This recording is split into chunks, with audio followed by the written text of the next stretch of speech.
근데 이런 게 있어요. 그동안은 이렇게 당이 이재명 후보의 사법 리스크 혹은 사법 대응을 도맡아 했다는 전략이었는데 어제 오늘부터 뭔가 이재명 후보도 직접 나서는 것 같습니다. 본인의 지금 처한 상황을 이렇게 비유했습니다. 직접 한번 들어보겠습니다. 가끔씩은 불의한 세력의 불의한 기도가 성공하기도 합니다. 조봉암 사법살인 됐지요. 훌륭한 정치인이 사법살인 됐습니다. 인혁당 아십니까? 억울한 선생님, 그냥 동네 필부들이 왜 그렇게 하루아침에 처형장에 이슬로 사라졌습니까? 김대중은 왜 아무 한 일도 없이 내란 음모죄로 사형을 받습니까? 여기가 보니까 유경수 여사 고향이라면서요? 제가 어릴 때도 그렇고 지금도 이렇게 가만히 생각해보면 유경수 여사는 참 인상이 좋았던 분 같아요. 문세광인가? 살해당하셨죠. 남북이든지 그게 아니면 정치적 대립이든지 이 정치적 이유로 그분이 돌아가신 건 맞는 것 같아요. 대한민국 역사에 보면 정치적인 이유로 누군가를 죽인 일이 상당히 많습니다. 안타깝게도 지금도 그런 시도가 있는 것 같아요. 이도항 의원님, 그러니까 이재명 후보는 과거 역사적 인물을 거론하면서 본인도 그런 사법 살인, 파기환송 뭐 이런 부분들을 언급하고 있네요.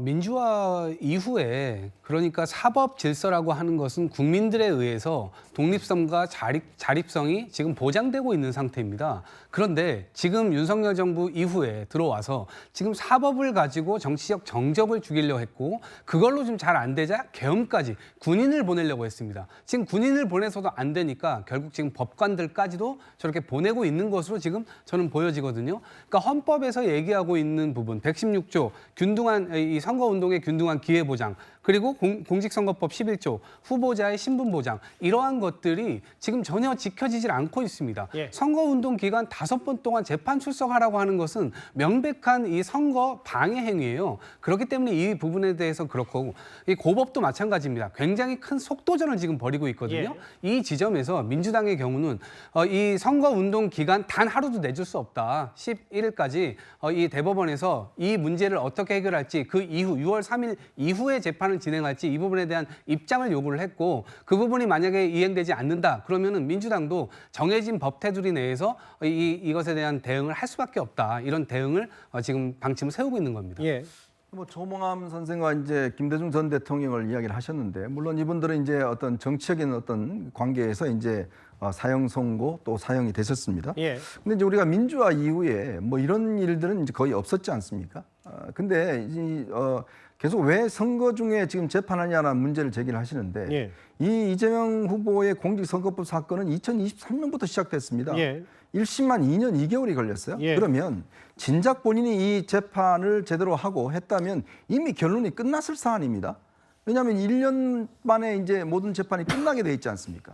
근데 여러 가지 이유로 해서 재판을 지연시키고 하는 것 때문에 지금 돼서 결국은 지금 본인의 대선, 즉 이 대선도 지금 정상적인 대선이 아니라 지금 탄핵으로 인한 지금 조기 대선에서 지금 치러진 거 아니겠습니까? 예. 그러니까 모든 사건이 다 마찬가지예요. 다 이 문제도 이재명 대표 말에서부터 시작한 것이고 그 재판을 제대로 받았다면 지금 왜 선거 중인데 재판하냐? 이렇게 할 이유가 없는 거 아니겠습니까? 그게 법원 잘못도 분명히 있습니다. 왜냐? 1심 법원이 이 재판을 너무나 늦게 끈 잘못도 있지만 예. 이재명 대표가 본인 스스로 재판을 지연시켰던 그러한 이유도 분명히 있기 때문에 이재명 대표 지금의 왜 선거 중인데 재판하냐 이 이유는 제가 볼 때는 근거가 없다는 말씀을 드리겠습니다. 알겠습니다. 이재명 후보도 이제 본격적으로 본인도 직접 이 사법 대응에 나선 것 같고요.